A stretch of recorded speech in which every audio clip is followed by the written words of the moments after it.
रावणाने मरताना लक्ष्मणाला 4 महत्त्वाच्या गोष्टी सांगितल्या होत्या. या गोष्टी आजही आपल्या जीवनात खूप महत्त्वाच्या आहेत. जर तुम्ही या 4 गोष्टी समजून घेऊन जीवनामध्ये आचरणात आणल्या तर तुम्हाला यशस्वी होण्यापासून कोणी अडवू शकत नाही. चला तर जाणून घेऊया रावणाने लक्ष्मणाला सांगितलेल्या 4 गोष्टी. अर्थात यशस्वी जीवन जगण्याचे ज्ञान सर्वांसाठीच महत्त्वाचे आहे. हॅलो, नमस्कार, श्री स्वामी समर्थ. मी रेश्मा तुम्हा सगळ्यांचं रेश्माच्या दुनियादारीमध्ये पुन्हा एकदा स्वागत करते. तुम्हा सर्वांस माहीतच आहे की रावण एक महाज्ञानी पंडित होता. तो अनेक विद्यामध्ये पारंगत होता. केवळ माता सीतेचे हरण केल्यामुळे भगवान श्रीरामाच्या हातून त्यांचा मृत्यू झाला.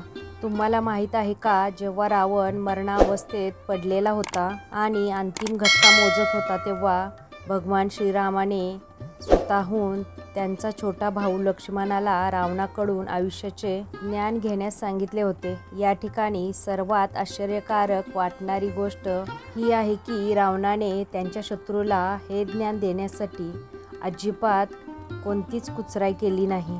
रावणाने लक्ष्मणाला दिलेले जीवन शिक्षण या काळातील लोकांसाठी खूप उपयोगी आहे, जेवढे त्रेतायुगात उपयोगी होते. भगवान श्रीराम आणि रावणाचे युद्ध चालू होते.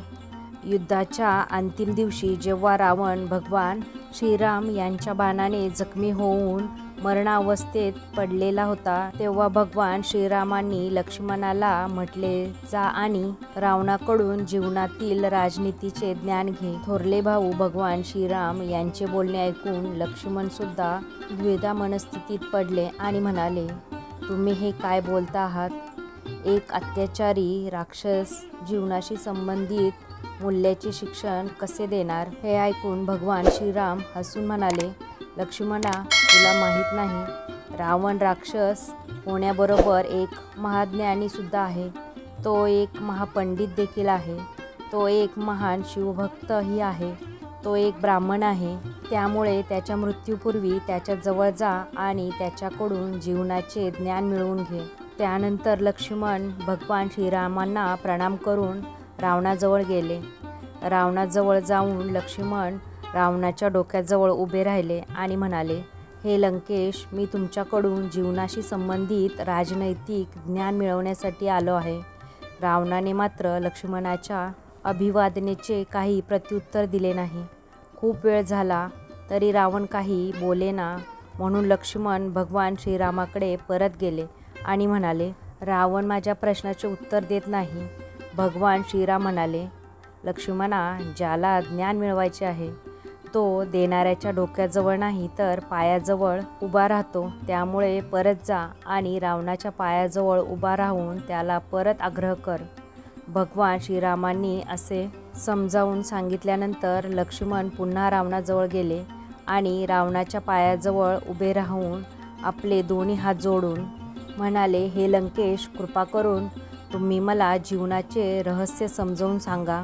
लक्ष्मणाचे बोलणे ऐकून रावण म्हणाले, हे लक्ष्मणा, तू धन्य आहेस. तुला प्रभू रामासारखा भाऊ मिळाला आहे. तू धन्य आहेस, जो तू सदैव त्यांच्यासोबत राहिला आहेस. लक्ष्मणा, लक्ष देऊन ऐक. मी आज तुला काही गोष्टी सांगणार आहे ज्यामध्ये संपूर्ण जीवनाचे सार आहे. एक, कोणतीही शुभकार्य लवकर करावे. रावणाने लक्ष्मणाला सांगितले की जे काही शुभकार्य करायचे आहे ते लवकर करावे, कारण आयुष्य निश्चित असते. कधी संपेल कोणाला माहीत नसते. शुभकार्य करण्यासाठी कधीही आळस आणि उशीर करू नये. तसेच अशुभ कामे जेवढे शक्य होतील तेवढे टाळली पाहिजेत. लक्ष्मणा, आम्ही सुद्धा हीच चूक केली. अशुभ कामांना मी नेहमी प्राधान्य दिलं. शुभकार्य नेहमी टाळत राहिलो. मी प्रभू रामचंद्राच्या चरणावर येण्यासाठी खूप उशीर केला. एवढेच नाही तर मी माता सीतेचे हरण करण्यामध्ये माझा विजय समजला नसता तर माझी ही दैन्य अवस्था झाली नसती. लक्ष्मणा, जेव्हा माझी बहीण शूर्पणखा मला भगवान श्रीरामांविषयी सांगितले तेव्हाच मी ओळखले की मला मुक्त करण्यासाठी भगवान श्रीरामांच्या रूपामध्ये स्वतः नारायण आले आहेत.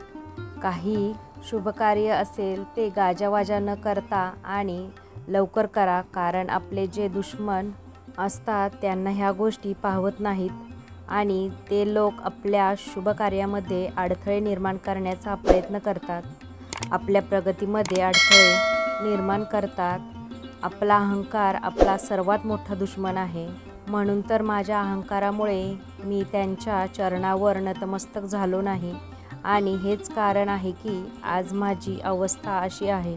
नंबर 2, शत्रू किंवा रोग लहान समजू नये. रावणाने लक्ष्मणाला सूचित केले की शत्रू किंवा रोग अगदी छोटासा असला तरी त्याला कमी लेखू नका, कारण छोटीशी चूक मोठं नुकसान करू शकते.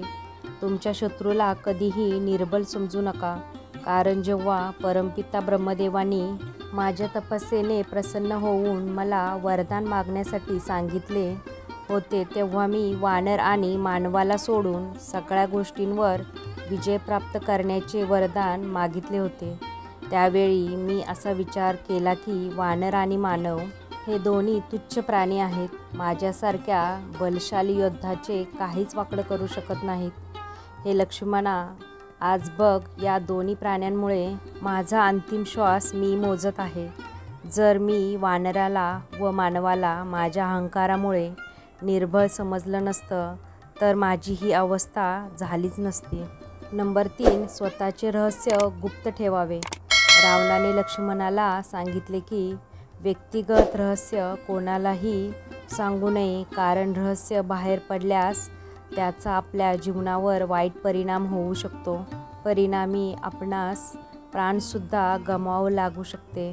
चुकूनही आपल्या आयुष्यातील रहस्य आणि आपली कमजोर बाजू कोणालाही सांगू नका, कारण जेव्हा ब्रह्मदेवाच्या आज्ञेने यमराज यांनी माझ्या नाभीमध्ये अमृत भरले आणि म्हटले की जोपर्यंत हे अमृत तुझ्या नाभीमध्ये राहील तोपर्यंत तुझा कोणीही वध करू शकणार नाही.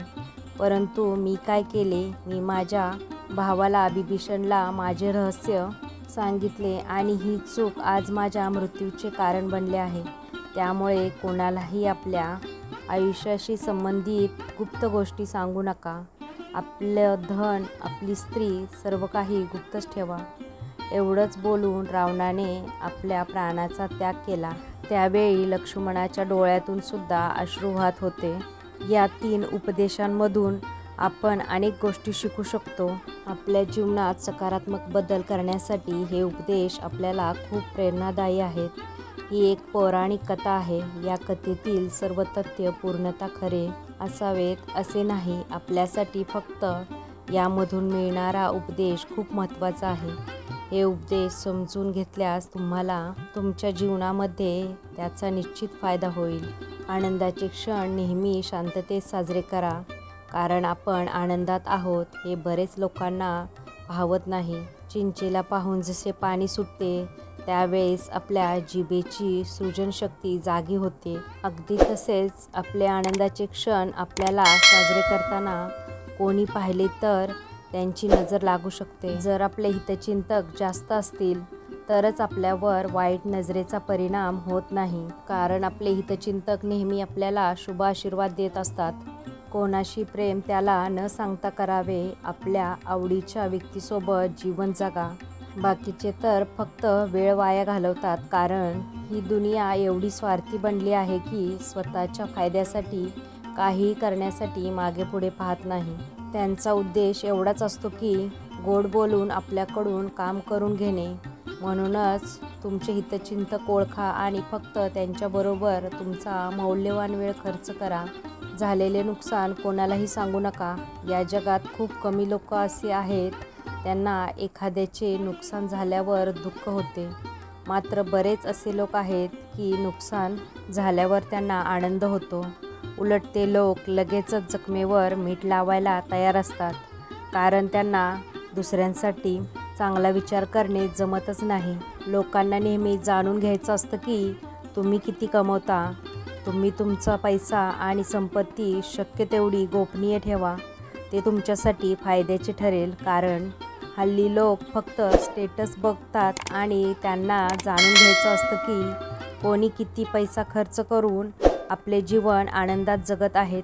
4 चौघात कोणी अपमान करत असेल तर त्याचा तीव्र प्रतिकार करा. लक्षात ठेवा की तुम्ही तुमच्या अपमानाचा रडगा न गात बसला तर उठसूट कोणीही तुमचा अपमान करेल किंवा मग अपमानाचे सडेतोड उत्तर देण्यासाठी अपमान करणाऱ्या व्यक्तीपेक्षा जास्त प्रगती करून दाखवा आणि अपमान करणाऱ्या व्यक्तीचे आपोआप तोंड बंद होईल. मनात अशा अनेक गोष्टी असतात ज्या जग जाहीर केल्याने आपल्या जीवनात संकटे येतात. बुद्धिमान व्यक्ती तेच विचारतात जे त्यांचे हिताचे असते, कारण नेहमीच बुद्धिमान व्यक्ती बोलत असताना नजरेत नजर मिळवून बोलतात, कारण आपल्या डोळ्यातले विचार त्यांना डोळ्यामध्येच वाचायचे असतात. मुळातच अशा व्यक्ती कमी बोलतात, स्वतःबद्दल इतरांना जाणून देत नाहीत आणि बुद्धिमान व्यक्ती नेहमीच त्यांच्या विरोधी व्यक्तीबरोबर वाद घालण्यात रस मानत नाहीत. शांत राहणेच पसंत करतात. त्यांचा उद्देश ठरलेला असतो, ऐकावं जनाचं आणि करावं मनाचं. ते त्यांच्या निर्णयावर नेहमी ठाम असतात आणि तशी वेळ आली तर प्लॅन बी देखील त्यांचा तयार असतो. तुम्ही केलेले दान नेहमी गुप्त ठेवा, तरच त्याचा पूर्ण लाभ आपल्याला मिळतो. असे म्हणतात की गुप्त केलेले दान देवतांना देखील प्रसन्न करते, कारण आपण केलेले दान जर इतरांना सांगितले तर त्या दानाचे सत्व कमी होते, त्यामुळे आपणास त्याचा योग्य पुण्य प्राप्त होत नाही.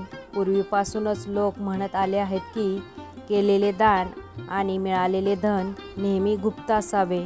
तर तुम्हाला आजची माहिती कशी वाटली नक्की मला कमेंटमध्ये सांगा. जर व्हिडिओ आवडला असेल तर व्हिडिओला जास्तीत जास्त लाईक, शेअर, सबस्क्राईब करा. पुन्हा भेटूया आपण उद्याच्या नवीन व्हिडिओमध्ये. तोपर्यंत सगळ्यांना श्री स्वामी समर्थ. जय जय स्वामी समर्थ.